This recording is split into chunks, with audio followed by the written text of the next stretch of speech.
নববর্ষ। হ্যালো বন্ধুরা, তোমরা কেমন আছো? আশা করি তোমরা সবাই অনেক ভালো আছো। আজ আমি তোমাদের বলবো পহেলা বৈশাখ মানে কি, এটা কবে থেকে শুরু হয়, কেই বা শুরু করেন, আর এই দিনে আমরা কি কি করি। তো চলো শুরু করি। মুঘল সাম্রাজ্যের রাজা সম্রাট আকবর প্রায় 1556 সালের দিকে এই নববর্ষ শুরু করেন। তখন খাজনা আদায়ের জন্য একটা বর্ষপঞ্জির খুব প্রয়োজন ছিল, আর সেখান থেকে আমাদের এই নববর্ষের জন্ম হয়।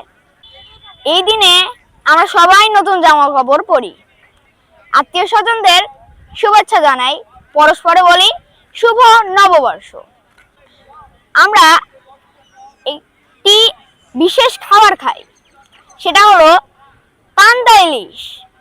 এটা প্রাচীন বাংলার একটি ঐতিহ্যবাহী খাবার। আর ব্যবসায়ীরা করেন হালখাতা। হালখাতা কি জানো? হালখাতা হলো পুরনো হিসাব চুকিয়ে নতুন হিসাব বের খাতা খোলা।